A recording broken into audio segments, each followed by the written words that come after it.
music. Come on, guys, start having a bit more fun. It's not that serious, it's fashion. All right. It is such an honor for me not only to be here tonight, but to be presenting the award that I am about to present. I wrote this speech, and at first I said 10 years ago, but not to age myself, it was about 15. And I was in a restaurant/nightclub that doesn't even exist anymore, called Beige. And all of a sudden, a waiter came over and handed me a napkin, and it said, "I love you, call me Betsey." And then she wrote a heart on it. I still have it. And since then, we have become friends, and Betsey has changed my life. Betsey Johnson was the one and only and the very first designer to ever lend me clothes. Ever. Trust me, because you remember my youth. I looked like one of those babies that you had to pierce the ears to prove it was a girl. So, that's me. But Betsey always believed in me, and our friendship continued to blossom over the years. 5 years later, in fact, Betsey asked me to open her runway show here at New York Fashion Week. I was shitting myself, because clearly I'm barely even a model citizen, let alone a model. I was so nervous because I went to the bathroom to fix myself, and there was 2 models in there who were saying, "I cannot believe that Kelly Osbourne is opening the show, she is fat," all of this stuff. And I started to cry. Betsey came into the bathroom and found me and gave me a talking to, trust me. Much like one that Pharrell gave me a couple years back, and they've stayed with me forever. And after that, Betsey demanded that I not only open the show, but close the show that day too. That's what Betsey does. She inspires people to believe in themselves. Looking back now, I kind of realize that I had nothing to be nervous about, because Betsey shows us, just like her style, they really are.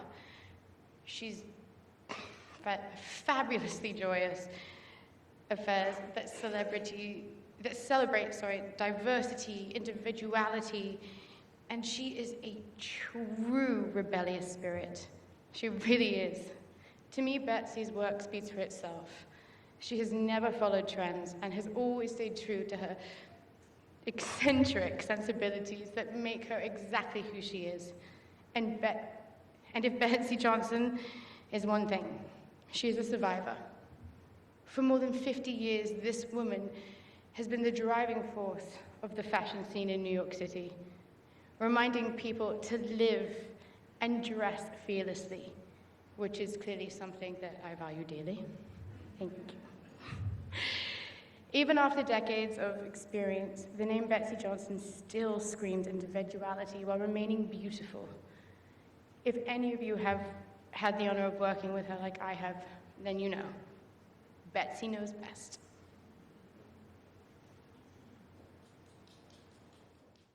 I don't know where all the time went. It's like 30 years I can't quite place. You know? Action! Hi, I'm Betsey Johnson. I'm a fashion designer, and here's my story. I just fell in love with New York. I thought, how am I going to get a toe in the door? There was this contest going on, run by Mademoiselle magazine. I won. I got a job at Paraphernalia. This is where it all started. I'm living at the Chelsea, doing clothes for Edie, the Velvet Underground. We were all this group of little crazies. You followed the street to the Chelsea Hotel, into your little apartment, into the factory, into Max's. Clothing was art. We wanted everything opposite of our parents. We wanted scandalous skirts, silver, Dayglow, Warhol flowers. It was this rocket that went off and fell back to earth. 60s out, 70s in. In the early 70s, I wanted bigger. I took this job with Alley Cat, and Lulu was born in 75. Lulu was my absolute inspiration, and I made my mark very quickly. It was country and soft and by the fireplace. very much my life growing up. Kind of like Doris Day sleeping with Todd Rundgren. Straight arrow girl with the bad boy. Late 70s, rats in the streets, Son of Sam, blackouts. The city was broke. We aren't nice boys. We were fucking nasty little bastards. I was happy to get out of the flower garden and into the gutter. All of a sudden, women were powerful. There's one thing I wanted to be: in charge.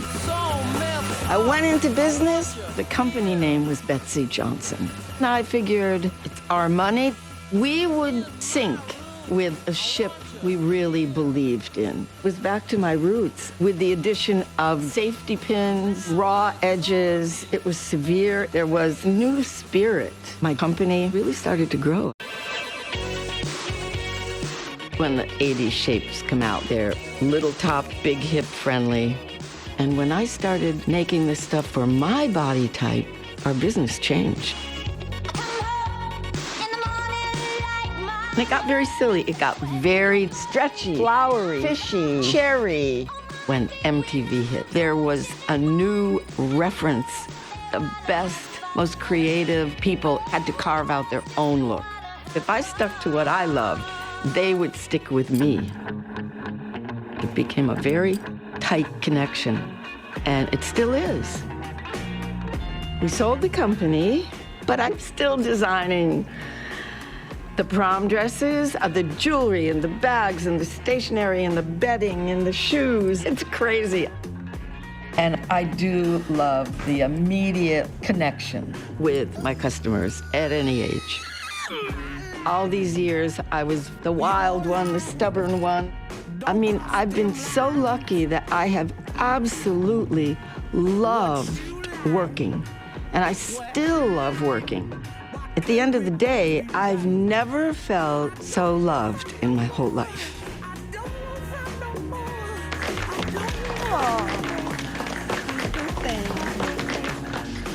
To be continued.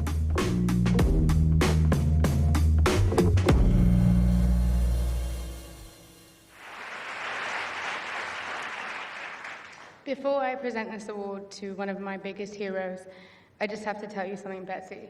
If it wasn't for you and everything you said to me in my youth and standing by me, I would not be me. It's because of women like you that I get to be me. So thank you. On that note, I am so happy to present the Geoffrey Beene Lifetime Achievement Award to my true friend and fashion rebel, the one, the only, Betsey Johnson!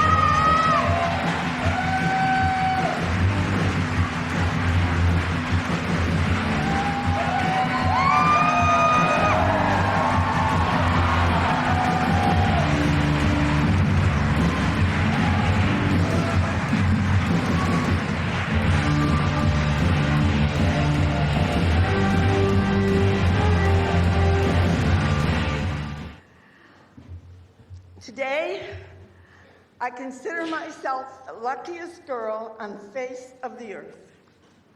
Thank you to the CFDA for honoring me with the Mr. Geoffrey Beene Award. I'm so proud to be amongst so many talented honorees and winners who I love and respect. A big thank you, of course, to Diane and Stephen and Nadia and Swarovski for this special night. Thank you, Fisher, Nyan, Natani, and Bill Mullen for this amazing mini movie you all made for this event. You guys really got me, and my double chin. Anyway, I want to thank, I feel better today. Yesterday I was crying the whole time. First of all, I want to thank the people that made me who I am. I want to thank my parents who taught me the golden rule, to do unto others as you want them to do unto you. My sister Sally and brother Bobby, who stuck very close to my side and supported me, and those that inspired me. Ann Pym, my dancing school teacher, Edie Raymond Locke from Mademoiselle magazine, Mary Lou Luther, my fairy godmother, and most important of all, Chantal Bacon. You've been my great friend and business partner for almost 40 years and have helped me make my dreams come true. I also want to say a huge thank you to all my fans who have loved me through thick and thin and became my best girlfriends. And Stevie Wonder Madden and Ed Rosenfeld, thank you for keeping me going and making it possible for me to continue what I love doing. I'm a little blind, so that's... But last but not least, I'd like to thank my family. My beautiful daughter, Lulu, who has taken care of me and been my mommy, my best friend, my therapist, my harshest critic, my biggest supporter, and my speechwriter. Thank God. Okay? The words are this big, and I can't read a teleprompter, so I'm winging it. Thank you, Lulu and Arthur, for giving me my two amazing granddaughters. Layla, I wish you'd come up on stage with me. Layla and Ella, I love you all more than life itself. Speaking of my granddaughters, I don't know how excited they were about coming to this big-time fancy dance event. All they really cared about was whether or not they were going to meet Pharrell.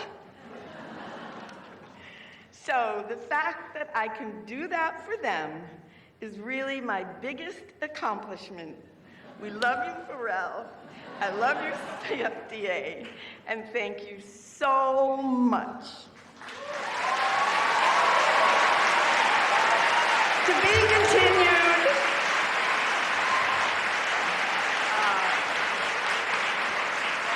It's really weird to think this is it, the Big Bang.